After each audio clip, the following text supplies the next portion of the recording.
Olá, meus queridos e queridas, tudo bem com vocês? Professor Vini aqui, passando para corrigir o nosso simulado UFPR 2026, feito agora no finalzinho de maio, tá? Justamente nesse meio de ano, nesse meio de preparação de vocês. De antemão, a prova um pouco mais fácil do que o normal, tá? Abordou coisas, né, que não havia abordado, uma aproximação ali um pouquinho da sociologia, né? Também trouxe, né, resgatou a questão da cartografia que estava sumida, né? Já no ano passado apareceu e a gente vê no simulado duas questões abertas de cartografia. Então, é uma prova que me agrada, tá? Uma prova com nível de complexidade menor, mas com assuntos, né, bem relevantes, bem atuais também da geografia, que é bem importante, né? É uma prova que não deixa de ser conteudista, apesar de ser uma prova um pouquinho mais fácil. Primeira questão, pelo menos do PDF que eu tive acesso, do 24, que considera o seguinte texto. A apresentação de Bad Bunny no intervalo do Super Bowl foi uma grande declaração de amor à sua terra natal, Porto Rico, culminando em uma mensagem de orgulho por seu país e pelas Américas, em um apelo à união com os Estados Unidos. O artista de 31 anos, que foi o mais tocado do mundo em 2025, segundo o Spotify, fez história ao se tornar o primeiro músico a se apresentar inteiramente em espanhol no Super Bowl, evento que normalmente é o mais assistido na TV americana. Ele optou por dizer uma frase em inglês, abre aspas, Deus abençoe a América, antes de listar as nações da América Central, do Sul e do Norte, enquanto os dançarinos carregavam suas bandeiras. Com base nos conhecimentos sobre a regionalização do espaço mundial, qual foi o objetivo da fala de Bad Bunny? Então a fala do Bad Bunny, até mesmo a questão da apresentação dele em espanhol, marca essa mostra, né, como que o nosso continente ele é diverso e ele bate um pouco de frente com aquela cultura mais americana tradicional, estadunidense, né, que entende que eles são as Américas. Assim, errado não é, porque o nome do país realmente é América, né? Então, Estados Unidos da América, aquele país a gente pode chamar de América sem problema algum. Só que se a gente traz para um contexto político do nosso continente, a América é um continente, né? Então você existe mais de um sentido na palavra América, e ele abordou isso e bate um pouco de frente com a questão lá, né, dos Estados Unidos da América. É importante lembrar que os porto-riquenhos, né, eles são LPR, então eles têm a possibilidade de ter green card sem problema algum, né, o green card normal, e com 5 anos lá eles se tornam cidadãos americanos. Então eles estão dentro da esfera, né, política americana, enfim, de protetorado. Mas beleza, né? Então vamos procurar aí alguma coisa que se encaixa nesse objetivo da fala do Bad Bunny. Letra A, enfatizar a hegemonia dos Estados Unidos da América no continente americano, tá? Ele quer enfatizar isso? Não, ele quer mostrar justamente, né, que tem outra possibilidade, inclusive com o nome América, né, a outros países e o próprio continente. Letra B, caracterizar a nação americana por meio do uso do idioma inglês? Não, pô, o cara usou o espanhol ali, né? C, reafirmar os princípios da doutrina Monroe e do Destino Manifesto na América. Então ele quer trazer a ideia da América para os americanos, né? Da questão ali do Destino Manifesto, uma ideia, uma noção quase religiosa, né? De uma missão divina. Não, de forma alguma, né? Letra C, reafirmar. Letra C a gente cortou também, né? Letra D, criticar o etnocentrismo por meio de uma visão mais inclusiva, sim, né? Então ele critica aquela ideia lá do padrão que existe dentro dos Estados Unidos da América, do etnocentrismo. Então, que a minha ideia, né? A minha visão de mundo, a minha cultura local, ela é a correta, né? Então eu critico esse etnocentrismo padrão dos Estados Unidos, ficou com letra D, né? Pelo menos aqui nessa questão, sem muita discussão. Questão 25. Cara, os caras pegaram aqui uma projeção de Mercator, tá? Padrão, essa aqui é uma cilíndrica conforme, né? E tacaram em cima um modelo chamado de T-SWOT. Eu, particularmente, uso muito isso nos meus materiais, nas minhas aulas de cartografia, tá? Que é uma coisa que eu gosto, né? Porque esses círculos, eles possuem a mesma área, tá? E isso mostra a deformação conforme a gente se afasta da linha do Equador. Então a gente, né, parte ali de uma projeção cilíndrica padrão, né, no Mercator. Então eu tenho a Terra aqui dentro de um cilindro de papel, tá? Eu estou desenhando mal aqui um cilindro aqui, tudo bem? E a gente vai, esse cilindro é de papel, como se fosse, eu projeto a Terra, né? Então eu desenho a Terra lá. Galera, no Equador, a Terra toca o cilindro, né? Só que conforme eu começo a me afastar do Equador, a gente tem que começar a meio que esticar a Terra para ela bater no cilindro. Por isso que nas projeções cilíndricas conformes, como é o Mercator fazia, a gente tem um aumento da área conforme se aumenta a latitude, né? Então, assim, sabendo que todos os círculos presentes na figura possuem o mesmo raio, qual é a interpretação correta do mapa? Tá? Letra A, Groenlândia e Antártica possuem área maior que a América do Sul? Não, de forma alguma, né? Apesar que aqui esteja maior, né, mas é por causa da distorção, né, latitudinal. B, a projeção cartográfica utilizada é conforme? Sim, pois a deformação é da área, correto. A projeção cilíndrica é conforme, ela mantém, né, os ângulos, as formas, mas vai distorcer a área, corretíssima, que letra B também, sem muita discussão. C, A projeção cartográfica equivalente, não, ela não está mantendo as áreas, ela está aumentando as áreas, né? Letra D, o mapa representa a forma e o tamanho real dos países de maneira fidedigna, sem viés político. Gente, o mapa representa a forma, tá? É correta. Agora, o tamanho não, não. O tamanho de forma alguma. A área, existe aqui uma distorção bem clara com o aumento latitudinal, uma questão simples pra caramba. Questão 26, né? Considera a seguinte figura. Ele, considerando, tem aqui a figura plotada, né? Então, com latitude e longitude, beleza? E ele tá trabalhando, né? O que representa ali os paralelos e os meridianos terrestres. Galera, ele está trabalhando com mais e menos, né? Então, dentro dessas possibilidades. Então, assim, menos normalmente a gente vai indicar oeste e sul, né? E mais ele vai indicar leste e norte. Então, como se fosse quase lembrando lá de um plano cartesiano tradicional aqui para trabalhar isso daqui. Um ponto importante, ele já definiu abertamente os quadrantes, né? A gente consegue ver os quadrantes aqui. Beleza? Então, o quadrante nordeste, o quadrante noroeste, o quadrante sudoeste e também o quadrante sudeste. Tudo bem? E ele pergunta, né? Considerando a imagem, qual ponto representa 25 graus sul e 40 graus oeste? De primeira forma, eu já sei que só tem um negócio aqui no quadrante, nesse quadrante sudoeste, tá? Então, eu concordo que dá para marcar a letra C. O que me preocupa? Às vezes os caras, né? Ele não colocou, tá? Como se fosse um fragmento. Esse é um fragmento da projeção terrestre. Por quê? Ele poderia fazer 50 equivaler 90 ou 50 equivaler 180, dependendo da latitude ou longitude. Isso me preocupa um pouco. Mas né, pelo menos ele não falou que é uma fração da superfície terrestre, mas né, a única coisa no quadrante sudoeste é realmente ser, então. E tá certo, né? Se você pegar aqui da 25 graus sul com exatamente 40 graus oeste. Então, pensando numa coisa um pouquinho mais tradicional, beleza? Então, letra C, enfim, sem muita discussão. 27. Abre aspas. A hidrologia regional do Nordeste seco é íntima e totalmente dependente do ritmo climático sazonal, dominante no espaço fisiográfico dos sertões. Né? Então, o texto ali do professor Absaber. Galera, os rios característicos do regime de escoamento da área denominada Nordeste seco e formação vegetal da região onde essa condição ocorre correspondem a. Galera, a gente está falando do sertão nordestino, então clima semiárido, bioma da Caatinga, tudo bem? E ele também está trabalhando aqui os rios intermitentes, né? São rios que eles vão ter vazão, vão ter uma drenagem específica, né, volumosa, apenas ali no momento da chuva, né? Choveu, vai ter uma drenagem por um tempo, mas depois essa drenagem cessa, né? E fica aqueles leitos secos lá. Então, rio perenes não. Rio efêmeros, tem gente que trabalha com esse nome, tá? Mas Mata Atlântica é úmida, Massa Tropical Atlântica, Massa Polar Atlântica, né? Então, traz umidade constante, os rios são perenes.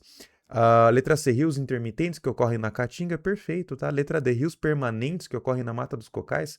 Legal que ele trouxe aqui o conceito de Mata dos Cocais, que é um ambiente de transição, uma zona de transição entre ali Caatinga, Cerrado e Amazônia, mas não, né? Não tem essa relação. Rios permanentes, não de forma alguma, a letra C está corretíssima. 28. Desmatamento em terras indígenas da Amazônia e no Cerrado é inferior às demais regiões dos biomas. Opa! No bioma da Amazônia, enquanto 27,26% da área foi desmatada nos últimos 40 anos, nas terras indígenas o índice é de apenas 1,74%. No Cerrado, o desmatamento alcança 54,4%, mas dentro das terras indígenas cai para 5,89%. Os dados são da ISA, né, e foram apresentados na quarta-feira 19 pela Fundação Nacional dos Povos Indígenas, a FUNAI, tá, e na aldeia COP, espaço dos Ministérios dos Povos Indígenas, a COP 30 em Belém, foi em novembro ali do ano passado. Né? Os dados apresentados durante a Conferência das Nações Unidas sobre Mudanças Climáticas de 2025 indicam menor desmatamento em terras indígenas. Por quê? Gente, terra indígena, né, são territórios tradicionais, né? Então são terras demarcadas em que é proibido ali o uso, né, da população geral sobre aquele espaço. Então é um espaço destinado à preservação ambiental, mas obviamente à reprodução de vida daquela população, né, indígena. Tudo bem? Então, letra A, a falta de interesse dos agricultores em utilizar recursos naturais. Gente, se tem uma coisa que agricultor tem interesse é recurso natural, né? Então, o que não falta para eles é interesse de sentar o cacete, desmatar e plantar soja ou colocar boi em cima, né? Então, pode tirar esse negócio. Letra B, a desigualdade ambiental e problemas sociais em terras indígenas demarcadas. Eu concordo que tem muito problema, tá? social em terras indígenas demarcadas. Mas não é por isso, né? Não tem uma relação com essa baixa taxa de desmatamento. Letra C, a proteção legal e ao modelo tradicional do uso da terra de baixo impacto ambiental, concordo. Então, eles têm um modo de vida tradicional de baixo impacto ambiental, tem uma proteção legal federal sobre essas terras, cara, perfeito, letra C, né? Sem tirar nem pôr. Letra D, a grilagem de terras e a prática de agricultura intensiva de cultivos tradicionais como a mandioca e a banana. Galera, não tem muito, enfim, agricultura intensiva, quando a gente pensa nela, é mais monocultura de exportação, alguma coisa de soja, né? Às vezes uma coisa, um pivô lá com algodão, é alguma coisa um pouco mais especializada. Cara, mandioca e banana, né? Isso é mais agricultura de menor intensividade que normalmente vai fazer, né? Então, banana, você vê aqueles caras empinham o cara na Serra do Mar cortando na facãozada lá, né? Não com máquina, enfim. A banana é uma das únicas coisas que resiste à mecanização, né? Letra C tá correta, mano. 29. Conflitos globais recentes em regiões como o Oriente Médio mostram que, apesar da transição energética em curso, o controle dos recursos energéticos continua sendo um dos pilares do poder internacional e os combustíveis fósseis ainda desempenham um papel estratégico nesse contexto. Considerando as informações apresentadas, pode-se dizer que, na geopolítica energética atual, beleza, vamos procurar o que está correto sobre a geopolítica dos recursos aí energéticos. Letra A. Conflitos relacionados ao petróleo tendem a resultar em redução de preços? Não, de forma alguma. Primeira crise do petróleo, cartelização da OPEP, devido ali à guerra do Yom Kippur. 79, segunda crise do petróleo, a gente tem, né, Revolução Iraniana e depois ali, de 80 até 88, a guerra Irã-Iraque. Pô, são o primeiro e o segundo choque do petróleo. Pô, o Brasil faz o pró-álcool lá em 75, inclusive para lidar com esse problema, né? A gente vai ter depois, pô, a invasão do Kuwait, depois, pô, vários outros momentos. Agora a Rússia e a Ucrânia, agora Estreito de Hormuz, pô, são várias coisas ao longo do tempo que vão justamente diminuindo, né, essa oferta e, obviamente, aumenta o preço, beleza? Então tira esse negócio. B, o controle das reservas e da produção de petróleo influencia as relações de poder entre os países, sim, e organizações internacionais, sim, como a OPEP, né? Mesmo em um contexto ambiental que busca incentivar a transição energética, assim, a gente não chegou no ápice da transição energética, nós ainda somos dependentes dos combustíveis fósseis, né? Carvão, gás e petróleo corresponde por mais de 80% de toda a energia global. Então, assim, o que ele está colocando aqui é correto, né? Pô, beleza. C. A OPEP perdeu relevância e poder decisório enquanto os países do grupo BRICS vêm buscando equilíbrio e sendo reconhecidos por resolver conflitos globais. Galera, a Rússia é dos BRICS, né? Se tem uma coisa que a Rússia não faz é resolver conflito global. O Irã é dos BRICS. E tá atolado lá no Estreito de Hormuz, tretando com os Estados Unidos da América e Israel. Então, os caras estão. Se tem uma coisa que o BRICS gosta é de ofender minorias, né, cara? E fazer guerra no mundo em nome do sul global. Letra D. Devido às mudanças climáticas, atualmente há uma convergência de opiniões entre as principais lideranças globais em favor de uma transição energética, fator que minimizou a relevância do petróleo. Não, não minimiza, cada vez mais a gente aumenta o consumo energético, tudo bem? O, há uma convergência entre as principais, então os principais líderes do mundo, tá? Eles estão a favor de uma transição? Não, né? O presidente dos Estados Unidos da América está contra. Ou pelo menos joga contra o negócio. O cara não está se importando muito com o aquecimento global ou transição energética, né? Então, pô, letra B está correta, as outras estão bem erradas, inclusive. 30. Considere a seguinte figura que apresenta na forma gráfica dados censitários da população residente nas áreas urbana e rural.